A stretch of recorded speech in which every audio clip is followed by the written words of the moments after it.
All right, hello everybody. It's the Meista from Brews and Tunes. Cheers. I am absolutely thrilled. And to borrow an English phrase, I am absolutely dead chaffed. I am chatting with the one and only, or chuffed. Sorry, chuffed. Absolutely chuffed, not chaffed. Chuffed. Where do you get that word from? Yeah, absolutely dead chuffed to be chatting with the one and only, the legendary Mr. Graham Bonnet. Thank you so very much for joining me this evening. How are you, sir? I'm okay. You don't mind me correcting you, do you? No, that was great. That's a different thing. That was good. I kind of stumbled over my words. Use that phrase actually. It's a very old kind of a Liverpool phrase, I think. Chuffed. That's really chuffed. Or made up was another one. I'm made up. Oh, okay. But anyway, but chuffed, that's kind of an old one, but I'll let you use it. All right. Well, thank you. Well, first off, I want to congratulate you on this past year. You put out what I believe might be your 30th album. I may be incorrect there, but I think in terms of like all of your bands, every project you've done, I think a day out nowhere, I think it might be the 30th, or it's a close to that. If I may be mistaken, but my maths might be a little off, but this album is phenomenal. I have to say, it's fantastic. It really blew me away. Thank you. It's incredible. And so I wanted to ask, so I think you've been touring fairly recently with this new album with your band, the Graham Bonnet Band. So I wanted to chat with you a little bit about the album. I know it's been out since May. And then also kind of what you might have in the works right now. Are you working on anything else at the moment? The next album, probably, I'm always kind of like sitting down and trying to think about what we're going to do next. I've got a few sessions to do, which is always exciting. But at the moment, I've got some time off to think about where I'm going with the music, because I've got another project that I'm working on with a guitar player, Jeff Loomis. Oh, wow. Yeah, which is sort of like, I'm not quite sure how this is going to happen, but there's a lot of kind of political stuff going on with lawyers and my old band, to be honest with you, which I don't want to go into because it's a bit rough, I want to forget. I want to forget the bad part and remember the good part, which is to come. And I think we should start working on a new Graham Bonnet album pretty soon. Conrad, our guitar player, is away in Brazil at the moment, and we work together usually, first of all, get stuff worked out. Then Bethany comes in, does some bass parts. It's sort of like we do everything by mail these days, you know what it's like. And it's never, we're all in the studio at the same time. Bethany does her part later. Conrad does his part first, usually. Then I have my bits, and then we add all the embellishments, which is usually Bethany with bass, and then Conrad will probably put something on like keyboards and stuff like that. So, I mean, that's going to be coming up. And with Jeff, I've written, 6 songs already. And I'm not sure exactly what's going to happen, because he's got his own band, as you know. And this will be like a side thing for him, I think. If it's going to be anything, I think it would just be like a one-off album. But I don't know. You never know how these things are going to go. I think he just wants to do something different. And what he's doing right now is he's kind of got a bit worn out with it. He wants to do something new, and he likes what I do. So I like how he plays, blah, blah, blah, So why not? Conrad introduced me to him. I'd never heard of him before, actually. And when I heard him play, I was blown away. He's excellent, amazing. He writes very good sort of arrangements, which is cool. He doesn't sort of go one way. I like him. Like Michael Schenker, when I was with Michael Schenker, he always took the song somewhere you didn't expect to go. So it gives me something good to write over, melodically and lyrically. And that's what Jeff is like. He's very, very, very inventive. But he does all that. He does all that stuff too. But you have to have that, otherwise, it ain't heavy metal, man. Yeah, exactly. And so, he has such that's kind of at the moment. It's I don't know what's going to happen. So I can't really say if that's actually going to happen and come to fruition. But I know that we will be doing a Graham Bonnet album again very soon. And when Conrad gets back from Brazil, I think we'll start making up new songs. Nice. So one, that's amazing news with, you know, and hopefully that does come to fruition with Jeff. Yeah. I think he's an amazing guitar player, and I love his tone. He's such a rich tone. And I know he played on the last album. He was a guest. He did a guest spot on your last album. Yeah, he did. Which is beautiful work on that. I was curious, you know, with Conrad, as far as and maybe this has changed over the years, you know, you've obviously played with a lot of great musicians. I was wondering about the kind of the writing process, especially now with Conrad. Does it start with lyrics? Does it start with a riff? Does it start with a melody? Kind of what is your writing process? And I realize it may change, you know, depending on it depends. You know, I might have an idea of, you know, I play something to Conrad, then he converts it to electric guitar. I make up everything on an acoustic guitar, like most people do.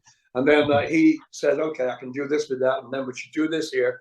But so sometimes he comes up with he's a guitar player. He comes, you know, like tons of riffs, all over the place. You know, guitar players sit in their bedroom forever playing riffs and say, what do you think about this? What do you think about this? What do you think about this? What about this one? You know, so he's got loads of stuff like that. And that's how he starts with the main bunch of the arrangement, I would say.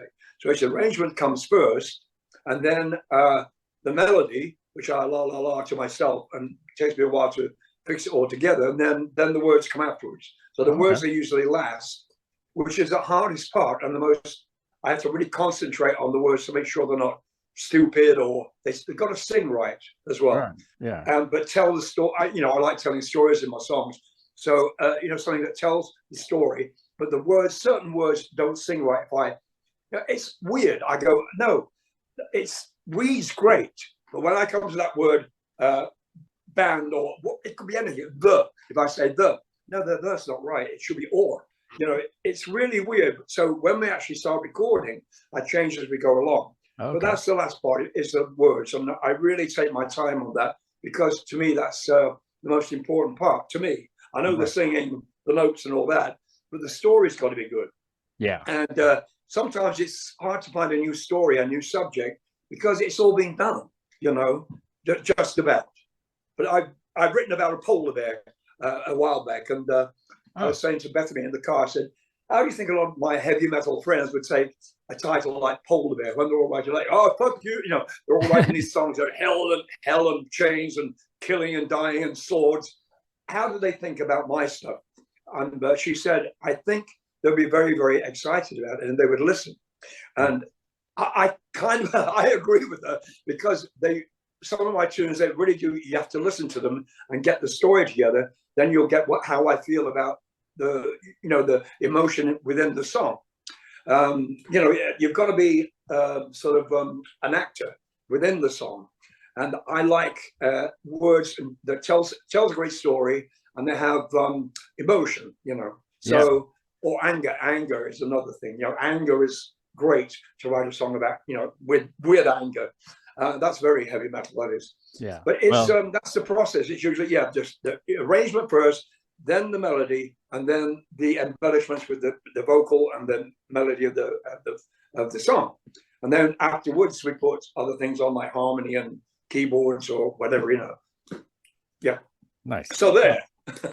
No, that was great. That was great. Yeah, and I went around the houses a bit there, but I think you get what I'm trying to say. No, definitely. That was beautiful. I love that. And I love the fact that, especially because it hits on a song from your most recent album, which is It's Just a Frickin' Song. The fact that you said that it can be so difficult to come up with those lyrics. And I love that.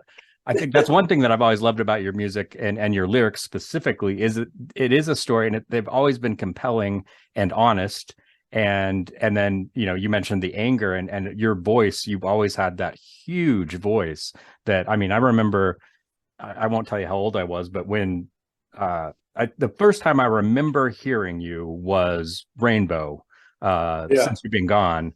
And I was at a very impressionable age. And I just remember hearing it on the radio and kind of stopping dead in my tracks, because it was the voice. I mean, obviously, you know, Richie Blackmore, what a great guitar. I mean, the whole band was amazing, but it really, what grabbed me immediately was your voice, and the power behind it. Yeah, really. Yeah. And the power behind your voice, which is still right here, which I love to, you know, I mean, just it, yeah, I mean, like I said, you know, this powerful, angry storyteller. I Oh, I'm love not it. always angry. Right. It Yeah. is. It's Bethy Me will tell you this. One of my favorite things, got nothing to do with metal at all, is Mario Lanza.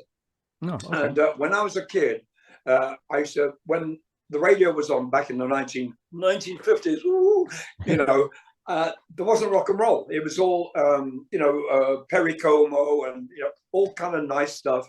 And then Mario Lanza comes along, singing these incredible, you know, songs. I went, geez, I want to sing like that. And there's this little kid in his prefabbed home in Skegness, Lincolnshire, England, walking around with this big voice. And my mum and dad used to go, like, what's that? They used to laugh when I, you know, going, yeah, that's good, you know, because I had this super lungs thing going on for me for some reason. And I listen to him, I still do. I watch how he sings, how his body moves and everything. I was watching something yesterday, and it's just incredible. That guy, I probably one of the best controlled voices I've ever heard. The power and the emotion he puts into everything. He was amazing, and it's a shame he died so young. You know, he died very, I don't know if he's in his 40s, I can't remember, but very young. Right. And I don't know why. It's probably a heart attack or something. Usually opera singers have heart attacks, I think. But it was such a shame. And I can listen to that stuff now, it gives me chills. Yeah. You know, when he sings Pagliacci stuff, you know, it's da, da, da, da, da, you know what I mean? Right. Yeah. The clown, you know, and he said, the words are laugh clown, laugh clown, laugh. You know, it's no clown, laugh. You know, and he's crying. Yeah. But it's not, you know, he's a clown. You're supposed to make people laugh. You're not supposed to cry. And I watched that guy, and I could see how he's using his body, his shoulders, you know, and all that stuff, because you use all of your body to sing. And when I haven't sung for a while, I ache down my back of my legs, my back, my bum, and my shoulders. And it's kind of everywhere because I try to put my whole body into it, not just here, not just the throat, the neck. It's all of it, the chest, and that sound that comes from the chest, you know. So Mario Lanza, I thank you for a great lesson. I mean, he's just incredible. But that's how I sort of got that loud voice, I suppose, in a way. But I always speak very loudly too. I'm not somebody right. Yeah, I'm pretty loud, you know. In fact, I went to there's a voice coach I met about, I don't know, 5 years ago or so, and she said to me, do you know you speak way too loud? She said you should hold it back a bit, hold it back, you know, turn the volume down a bit. But it's the only way I know. And so that's it. That's I think if a lot of people listen to what I call a real singer, it's Mario Lanza, for the control of the low notes as well as the high notes. You know, it's not just the high notes. You've got to the control. The hardest notes to control are the ones that are in between the low, the high. The highest here, the in between notes, the medium kind of register, which is the hardest to control. And if you're going all the time, if you're doing falsetto all the time, those lower ones won't sound as good because you're using just this. So I do use falsetto once in a while, but it's something I'm not very good at. So if I try to hit, let's say, a C sharp, my highest note is a D above top C, you know, comfortably. And if I try to do, you know, a D over top C in falsetto, it wouldn't be that powerful. So I have to give it all I can. But it's got to be a good day. You know, right. I've got to have I've had sleep or not got a cold or whatever. You know, it's got to come out for real. So it's kind of practice. And when we went on tour this last you know, these last couple of weeks ago, a month ago once now, I said to Bethany, I said, do you know what I'm doing now is breathing before I take each line. I breathe in really deeply, and then I know I'm going to hit that note. Because sometimes I just go, you know, I'll just go for it, and not really think what the body is doing. So you've got to really, you know, really breathe right in, so all the lungs, you know, get the air, and then you know you're going to hit those notes, and you know you're going to be able to use vibrato controlled. I found out just in this last tour. Wow. And Bethany said to me, and Conrad said, "I've never heard you so good." I'm very proud of myself, because I really thought about how to sing again, not just to go, you know, go out there and go, "Since you've been gone," you know, but control it. And that's the hardest thing to do, because you're jumping around, nobody's having fun on stage, and you want to have fun. But at the same time, you've got to think about what you're playing. It's the hardest instrument. It's the voice. Oh, I'm sure. Really really. I mean, as you mentioned, I mean, it's, you know, physically straining for, it's a full body. Full body. It's always good, you know. I mean, some nights I can have a crap night like anybody else, you know, really bad. You know, if I'm not, you know, slept properly and whatever, it's the dog. Very good. And, you know, and it shows. And I usually say to the band, my voice is crap tonight. So, you know, can we take one song out or something?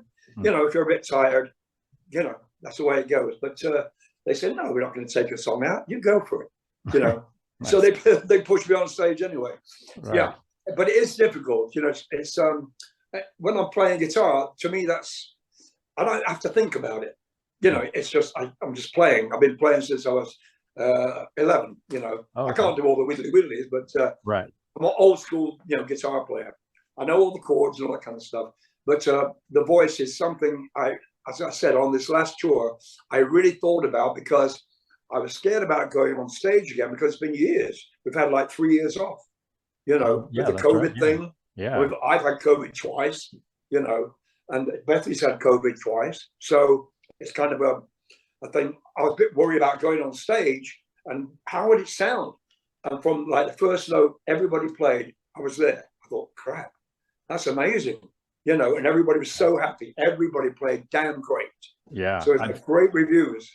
Yeah, I've seen some footage. I've seen some footage on YouTube, and you sound incredible. I mean, you sound, and it's interesting, you know, that you mentioned you've been doing those breathing exercises, because your voice sounds so youthful.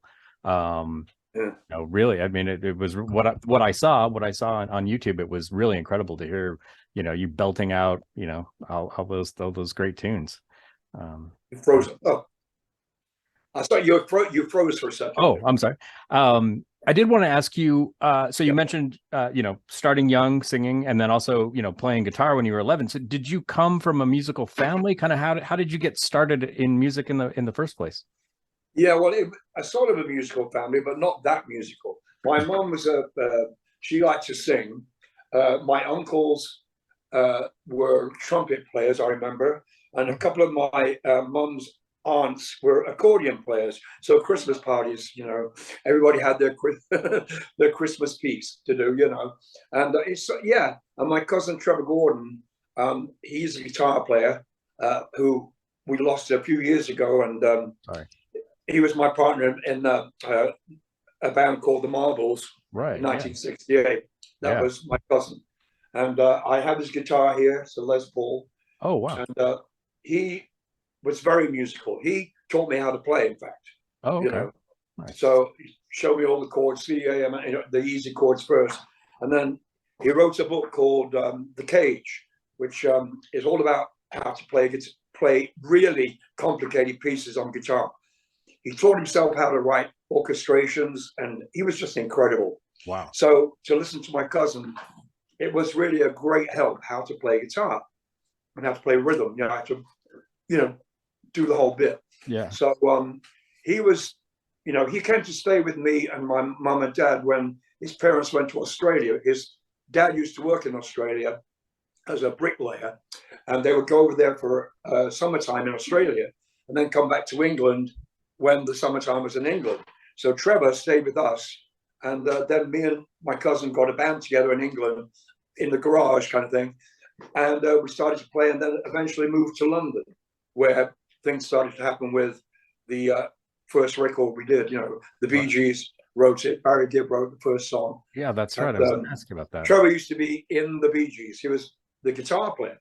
So there are records out there called Trevor Gordon and the Bee Gees on the Leadon label. Wow. And he was a lead guitar player and one of the lead singers. So naturally, Trevor was found when we played our first night in London. We played a place called the Revolution Club, and so we're all up there with our not very much gear. You know, everybody's plugged into my amplifier, sort of thing.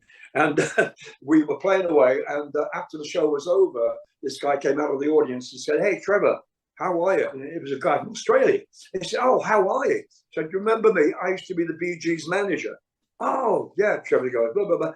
And then he said, "I'm sure that Barry, Robin, the Gibb brothers would like to get hold of you. Here, see you again." And so he gave him Barry's number, telephone number.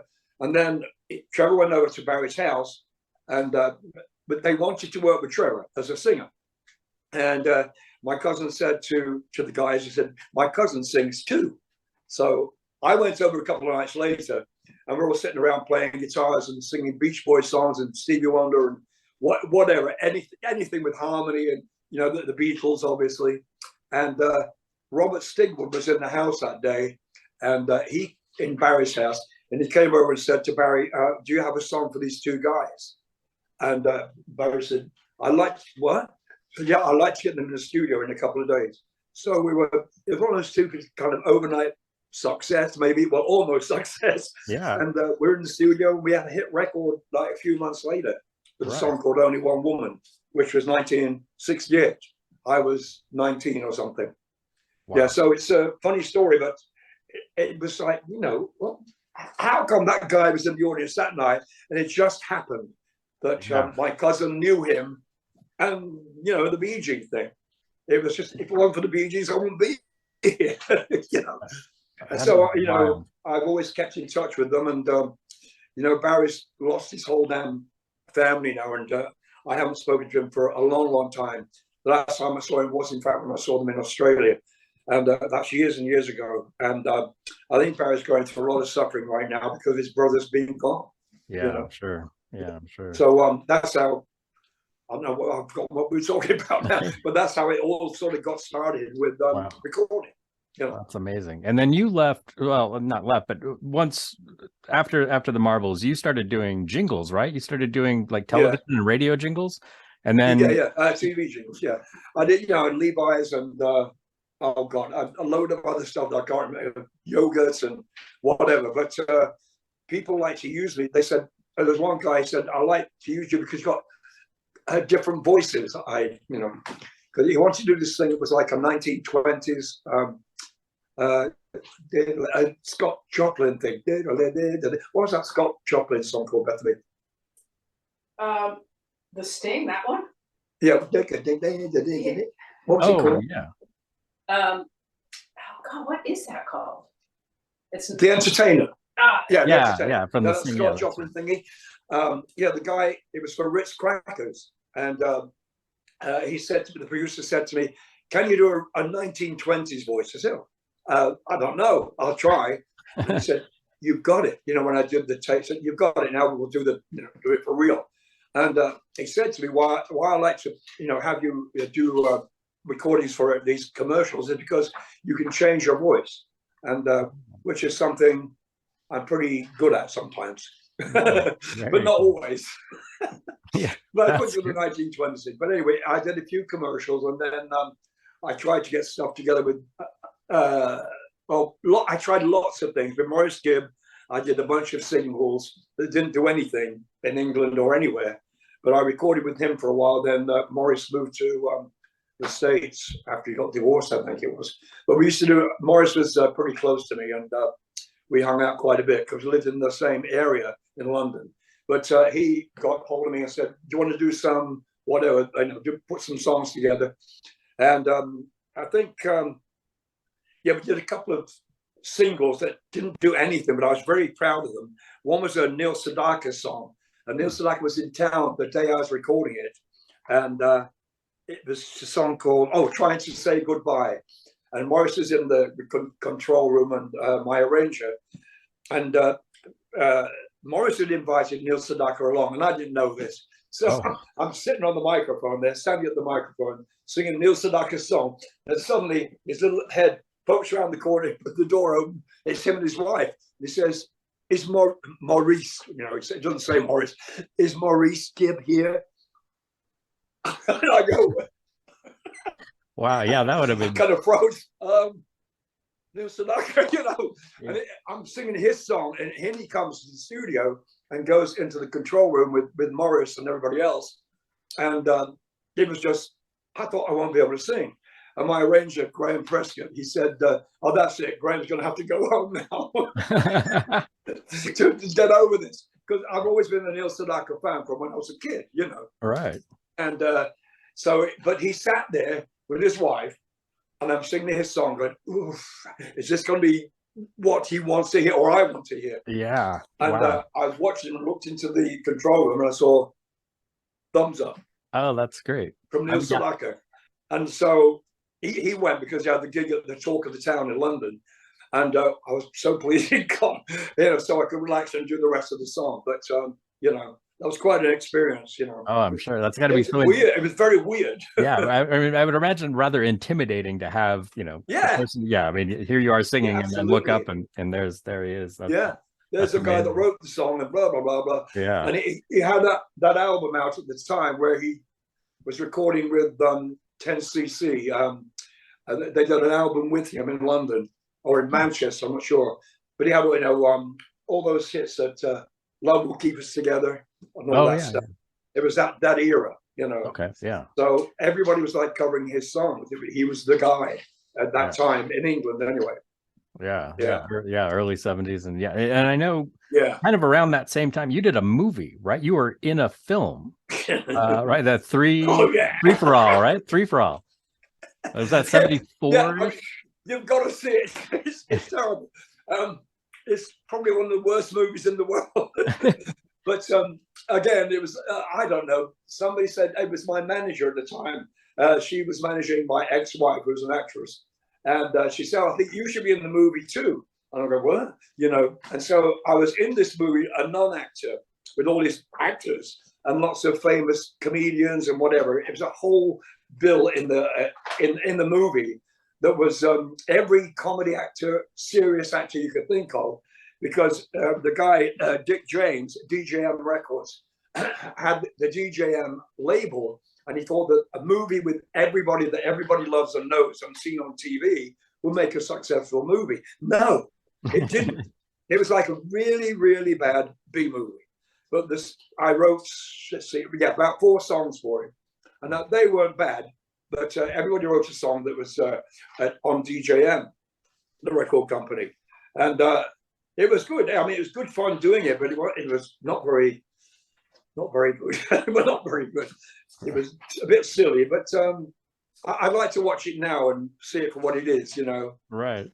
You know, I can laugh at it now, but at the time I thought, oh God, I feel stupid. I felt really stupid, you know, in some parts. But it was good fun, and I met a good lot of people, actors and whatever, and made friends with them. It was a new experience. I loved it very much, and it was. I'd like to have done something else. And so anyway, that movie came out, and a couple of script writers sent me scripts, and I went, "What the hell is this?" But serious scripts, you know, like they're sick. Oh wow! And they wanted me to play. And one was the one that the guy, I've forgotten the name of the writer now, but he was a British writer who did a lot of television. And oh God, what's his name? I can't think of it. But yeah, anyway, they sent this script to me. It was about a truck driver driving drugs through the country or something, hashish or whatever it was, when it was illegal. And I just thought, what the hell? And I turned it down because I thought, I can't do this. It was like real acting, you know. So I didn't really get into it, but I really enjoyed the experience of doing this really crappy movie, you know. Right. But if I'd have really thought about it and done that thing, I probably wouldn't have done too bad, you know, because I'm a bit of an actor, but not a great actor, you know. Yeah. You know what I mean? Yeah. So there all these opportunities that came through to me that I sort of turned down, along with other bands that got in touch with me too. And because I know, like, somewhat shortly after the film, that's when you did your first 2 solo albums. Yeah. You know, I think the first one was, you know, self-titled, and then was it? I have a terrible memory. No Bad Habits, right? No Bad Habits, yeah. Yeah, 77-ish. Yeah. So shortly after that is when you joined Rainbow. So, but I wanted to ask you this. I had heard, I don't remember where I read this years ago, but the Suite had also asked you to join them about the same time as Rainbow. And I was curious about that because, and especially I think at that time you were kind of doing more probably music that was more suited maybe towards the Suite, whereas Rainbow was this heavier band. What was the deciding factor for you? Well, I was my producer Pitt Williams. He produced Pitt Suite, and they just happened to be in the studio where I was working in another room or something. And Pip said to me, they want to meet you. So I said, why? He said, I just want to meet you. So we went over to the pub, of course. And they said, after a couple of pints, they said, what do you feel about being in our band? Because they'd lost their singer, Brian. And I said, I don't know. Can I think about it? And after it was all over, the meeting, I said to Pip, I don't think that's my kind of thing, because I was more into R&B and sort of real pop. But I couldn't see myself in a Suite situation somehow. I dressed funny for a beginning, the sort of glam thing they were doing back then.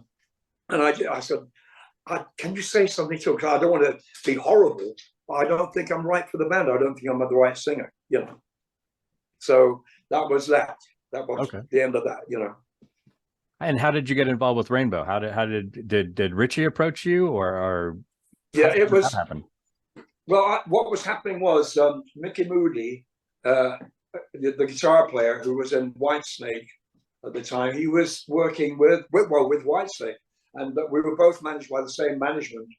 And Roger Glover got in touch with Mickey Moody and said, where's Graham? What's he doing? Blah, blah, blah. And that's how it happened. I went over to Switzerland where they were recording, and I did an audition. And that was kind of it. So it's through Roger. But how it happened was they were playing a game in the studio one night. They had a cassette machine. I remember those. Yep. And Cozy had it. And I was playing Spot the Tune. And it just happened to come on my song with my cousin, Only One Woman, from 1968. And Richie said, where is this guy now? And Roger said, well, he's working, with Mickey Moody and etc. He's managed by the same people. And he said, well, can you ask him if he wants to come over to audition? And that's kind of how I did it. And I learned one song called Mistreated, and that was my audition piece. So I went over there, the rest is history, I suppose. Yeah, it was amazing. I was scared shitless. I really thought, no, I mean, I listened to the Rainbow album and I thought, well, this is not me. But my manager said, you've got to do it. Have a go. This might be good for you. He said, Rainbow is coming up, and they're a well-known band. Why not? Because you're doing all these solo albums that are only sort of happening in Australia or Japan or parts of Europe, not really happening at home or America. And so that's kind of what I did. And I as I said, when the audition was over, when I went home, I said to my manager, I don't think I'm right for this. I don't feel comfortable. He said, for God's sake, no, you've got to give it a shot. Yeah. So I went back to start recording with them, with Roger Glover. And it took a while for me to feel really comfortable. Roger was absolutely great to me. He was encouraged me all the way. He said, no, Graham, don't worry. I said, I'm not very good at writing songs. I said to him, I don't write songs. Because Roger was going, what's this song going to be about? And I said, well, where do the verses come on? Where does the chorus come on? Where does the middle eight come? Because all this fantastic sort of semi-classical music being blasted at me, I'm going, bloody hell. I never experienced this before. It was like too much. Anyway, Roger said, look, I'll give you a vague idea on every song, and then you take it wherever you want to take it, melodically. So he wrote lyrics, and then we did it that way. I did it melodically, and he wrote the words out. And then I would interpret what he sort of la-la to me as a starter thing. And that was, I didn't realize I was songwriting, but I was. Yeah, that's good. Yeah, unfortunately, I didn't get my bloody name on the songwriting, but I was songwriting. And I didn't know. I was so green it was, you know, I was just glad to be there, I guess, you know. Well, and it worked so well. And I think for me, what was great about it was, you know, at that time, and maybe for lack of a better term, you know, Richie and Roger Glover wanted to go in a, I hate this term, but a more commercial, kind of radio friendly, you know, because you know, with Ronnie James Dio, they had, you know, kind of the sword and sorcery and all of that, and they wanted to kind of go in a different direction. You know, it was late 70s, getting into the early 80s almost, and it felt so right. It just felt, it was such a different sound from what it had been before, but it just was perfect, especially for that time. And also what was perfect for that time, and I wanted to ask you about this, was, and maybe you had the look before then, but the, you know, the sunglasses and the tie, which I once heard somebody, and I thought, I don't know who, I can't, you might know who to attribute this quote to, but I thought this was perfect. And I don't remember where I read this. It was many years ago, where somebody said, Graham Bonnet is the James Dean of rock and roll. Like, he looks like James Dean. And I thought that was a cool, and I'm like, yeah, he's just so cool. And you know, and it was just such a, and you had a different look, you know, from the rest, everybody else had long hair, and you had short hair and a tie and sunglasses. And I thought that was great. Did you develop that look over time? Was it just, you know, like, this is just me, this is who I am, you know? It was, because when I lived in London, I had, it was like there was a thing going on where everybody's dressing in like 1950s clothes. There was a thing that was happening, but I was very much into 1950s music, like the Platters and Little Richard and all that kind of stuff. And so my manager was sort of saying, well, go all the way, you know, your clothes, the suit, the blah, blah, blah.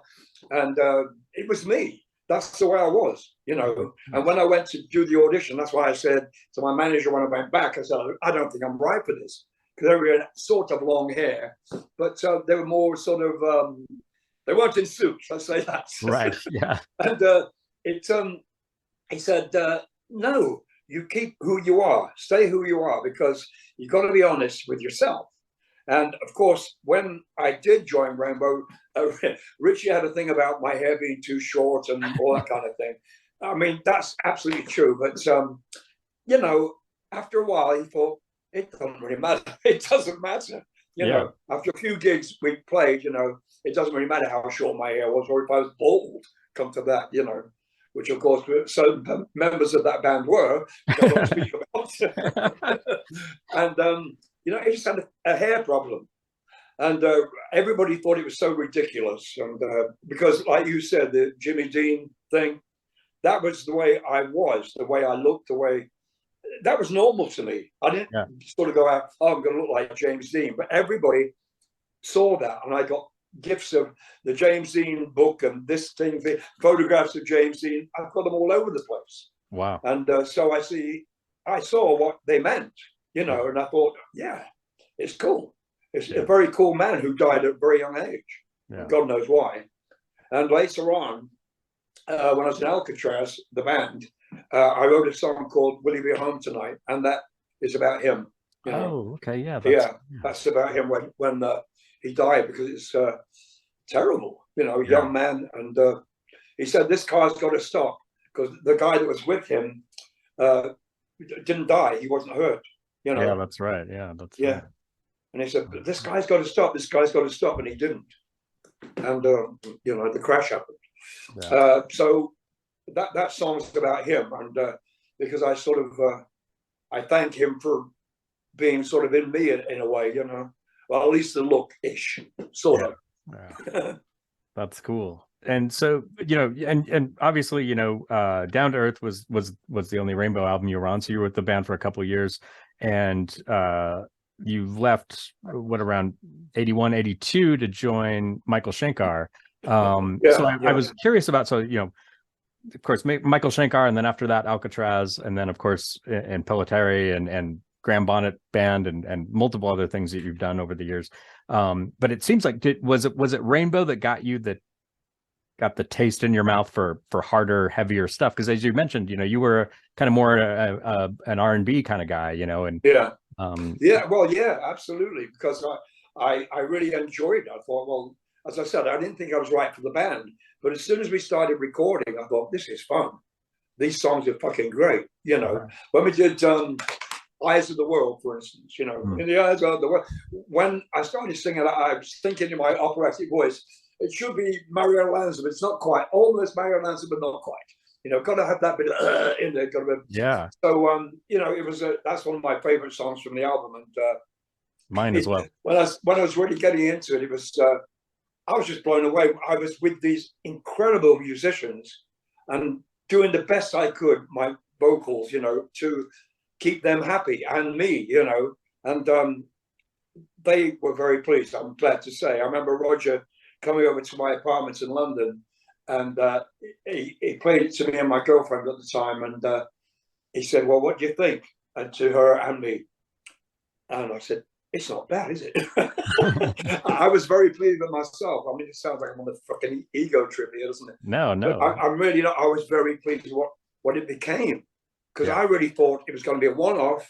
I would do this album, do a song called "Since You've Been Gone" to be a single, and a thing called "All Night Long." Those two will be singles, and that was it. But then suddenly I find out we're going on tour, which was like, what the you know, and so on tour for 6 months, you know, I couldn't believe it. And this is when I was really frightened, because getting in front of 10,000 people instead of 10 was like, what the hell, where am I? Yeah. You know, and I've said to Bethany a million times, and other people, that when I walked on that stage every night, it was like walking into my living room. It was warm. I knew everything was going to be okay. And I was very relaxed.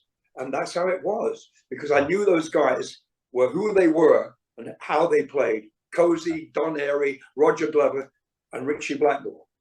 How could there be a problem with those guys? Oh, yeah. Of course, some nights there were problems. But I mean, you know, most nights it was absolute. It was just a great feeling. And to hear the audience sing along with me, it was even better.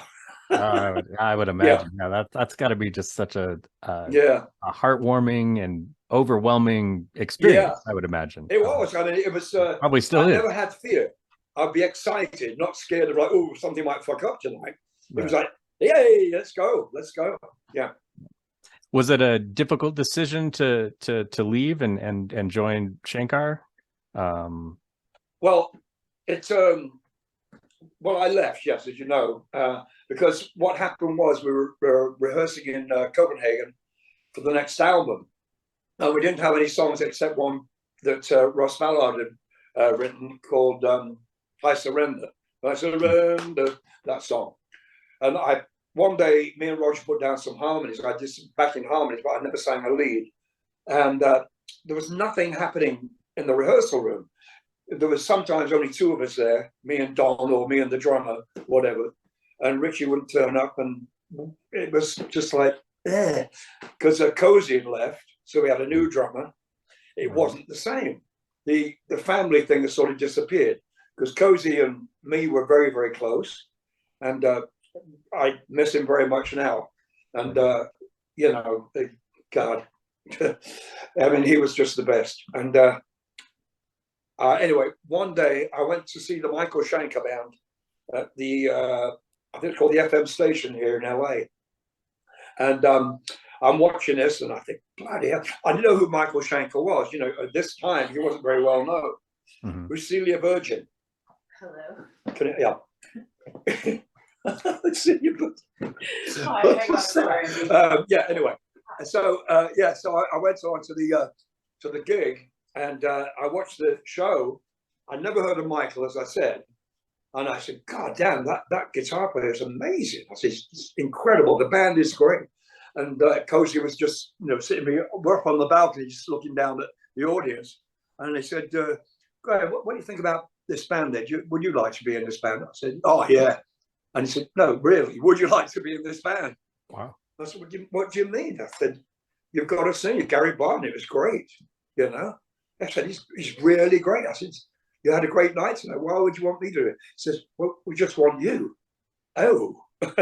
So that was it.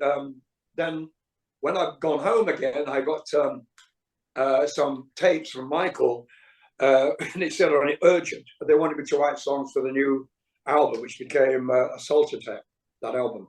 So I started writing. I was staying at Roger's house at that time, Roger Glover's house, and in England, because I'd moved out of my house. And it was very challenging. So I started to write the songs, and I was a little bit lost. And then suddenly things changed. I don't know how, but I suddenly got it, you know, because of what Roger had taught me on the Down to Earth album, you know. Okay. So he taught me a lot about how to write lyrics and, you know, how they sound, as I was saying before, etc. And so I had to think on another plane, you know, take yourself somewhere else and then think about something that isn't usually written about, like Desert Song.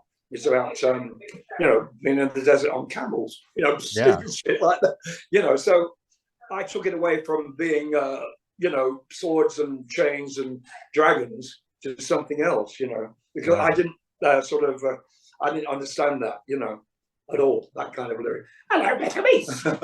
Bethany's drifting by. She does that.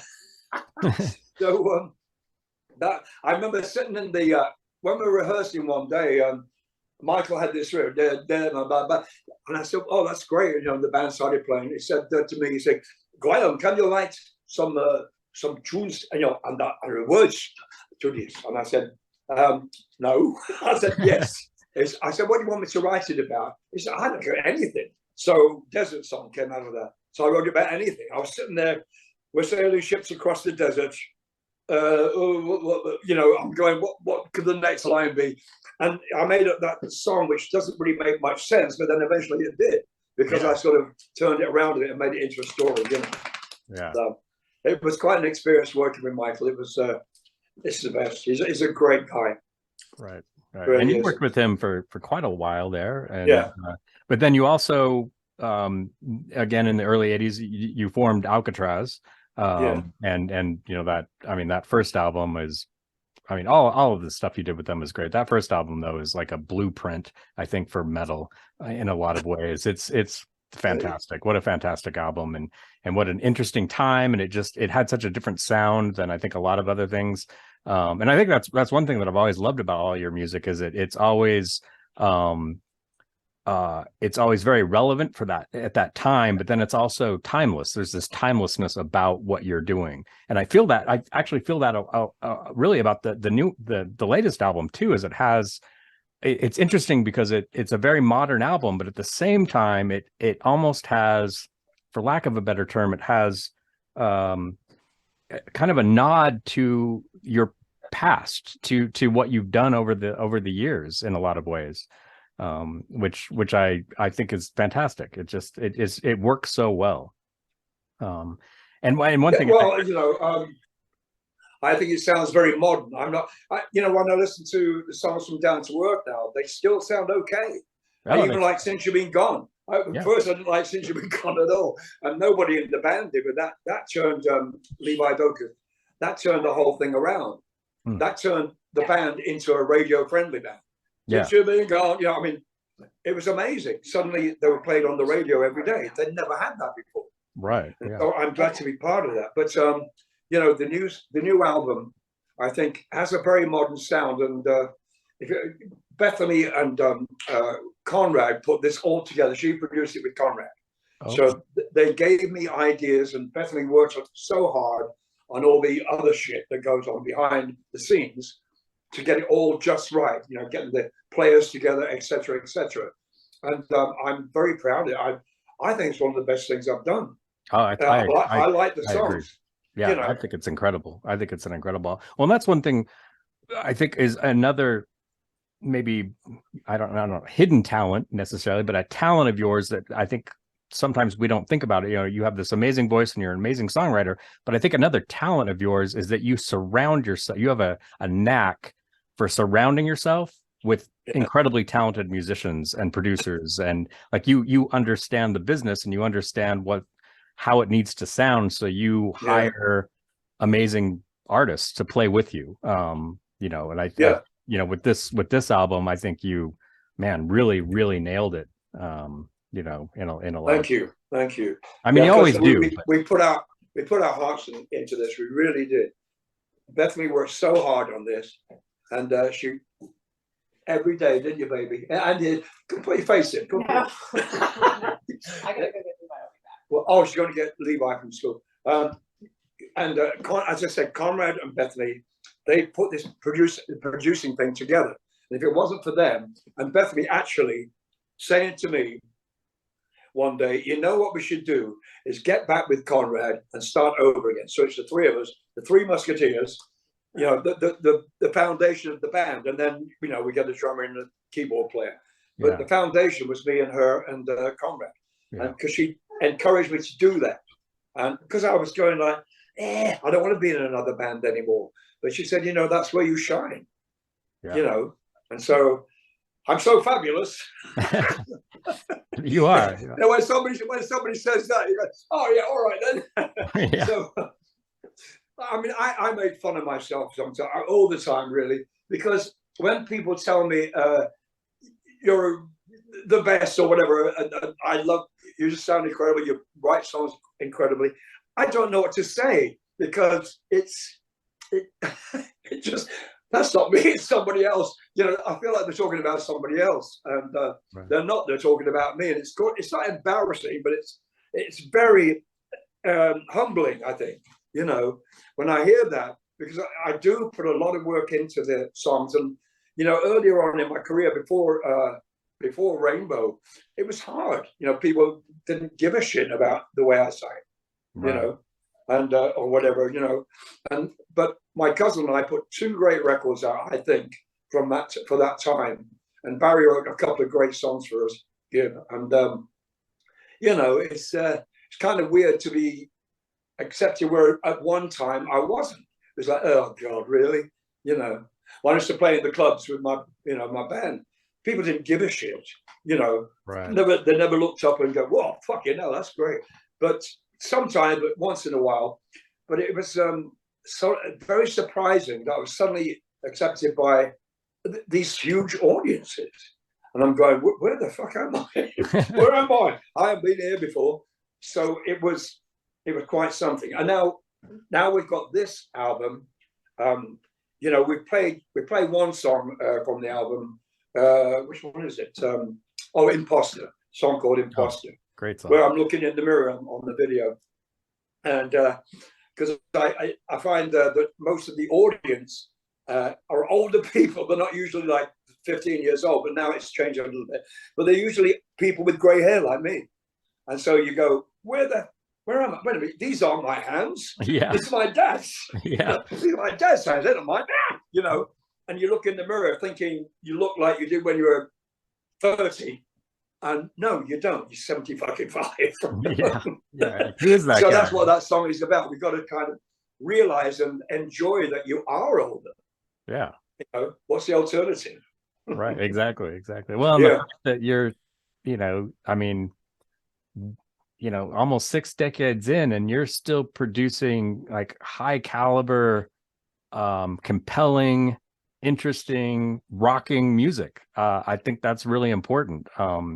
And yeah, I love it. And in fact, I was going to ask you, because you have this, you know, you've got this breadth of music, this long history of music. Have you considered doing maybe like a box set, or, you know, something, you know, kind of an anthology of all of that music? Well, you know, what's happening now, my ex-band, they put out a box set of something or other. You know, I'm not quite sure what it is, but as I said, I'm having problems with those guys. It's a legal thing, and it's getting really ridiculous because they're going out as Alcatrazz, and it ain't Alcatrazz. Yeah. I don't know if you've seen it or heard it. I've heard about it, and yeah, I felt the same way. I'm like, this isn't Alcatrazz. No, it's not. It's not at all. And it's they've killed the name, you know, as far as I'm concerned. You know, they really have. And Alcatrazz, when we first started the band, it was Ingve Malmsteen, me, Jan Uvina, who were the best players in that band, the drummer, the guitarist, and the singer. We were the best part of that band. Yeah, no doubt. Yeah. We wrote the songs, even though other people might say they didn't. It was, you know, if it will never be Alcatrazz again if it wasn't with Ingve. If Ingve was there and me, and probably Jan, but Jan doesn't care about it anymore, the drummer. Then it would be Alcatrazz, and we could get a drummer and a keyboard player like that. You know, Ingve knows everybody. But it was Ingve Malmsteen.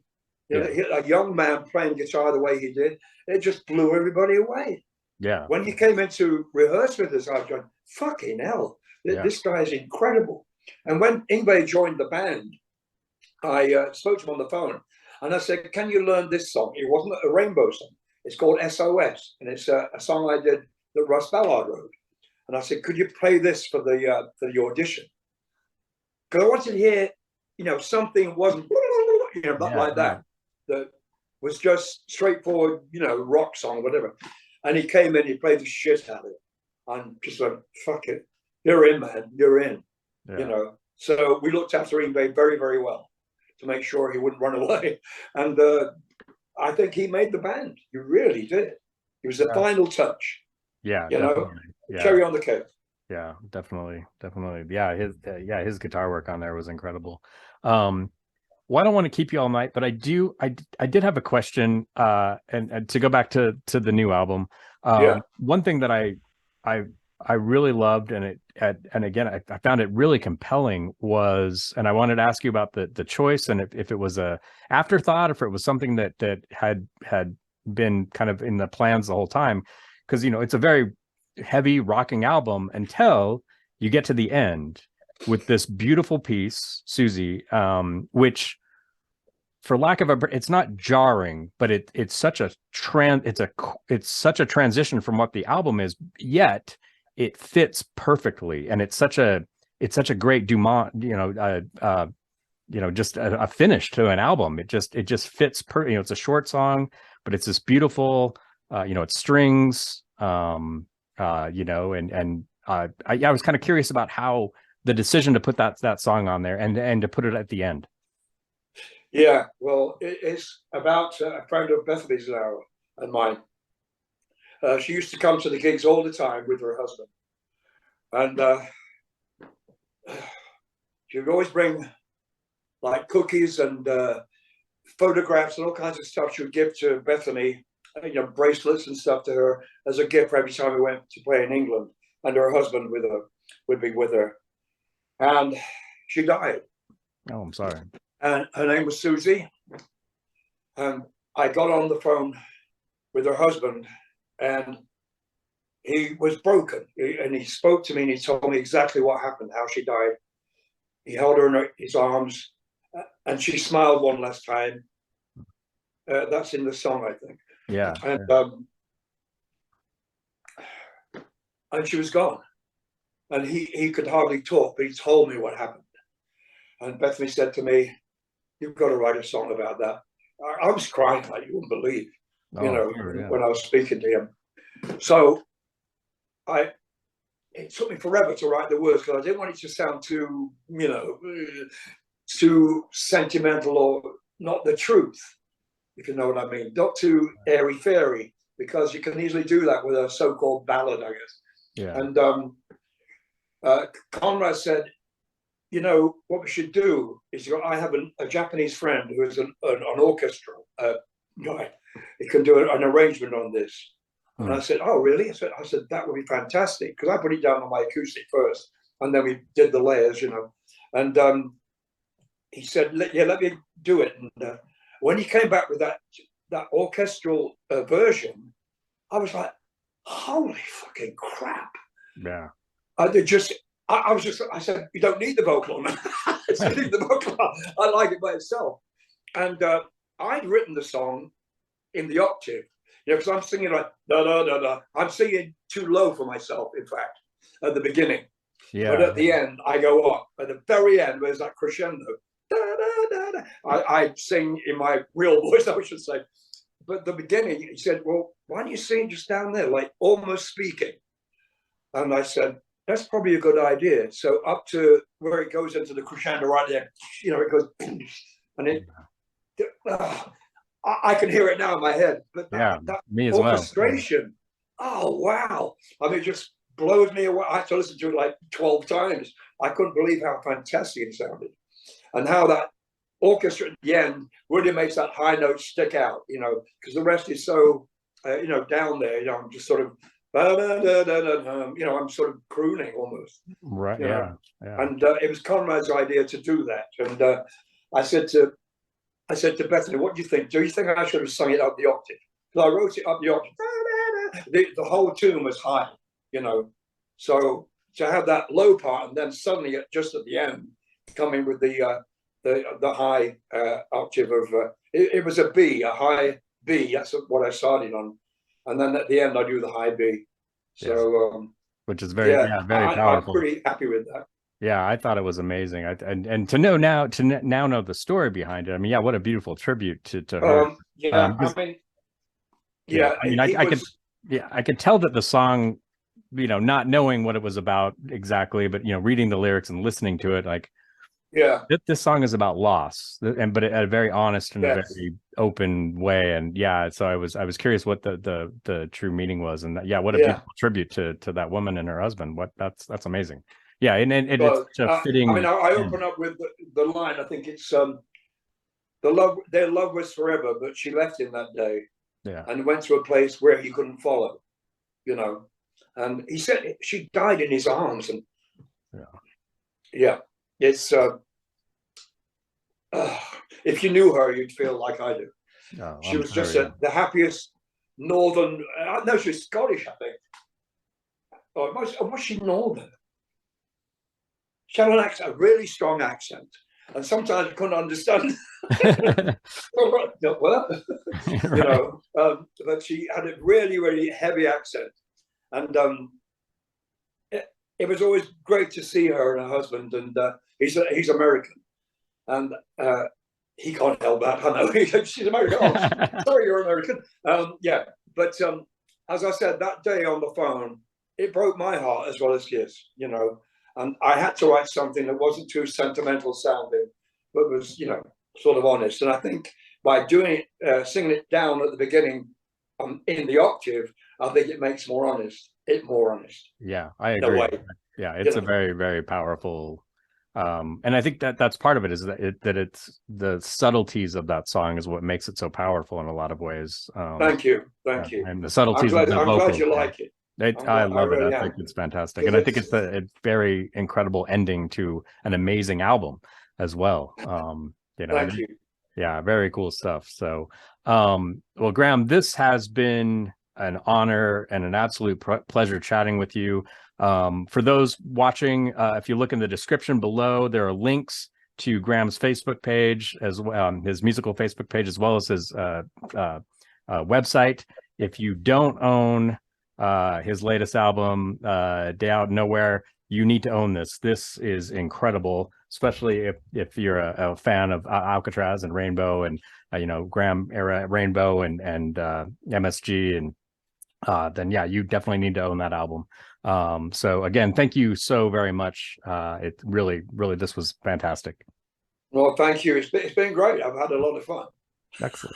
I hope it all makes sense. That's all. Yes, you know, definitely. I sometimes ramble a bit and go off on a tangent. And I start thinking about other things. Blah, blah, blah. I babble. It was great. It was great. Thank you.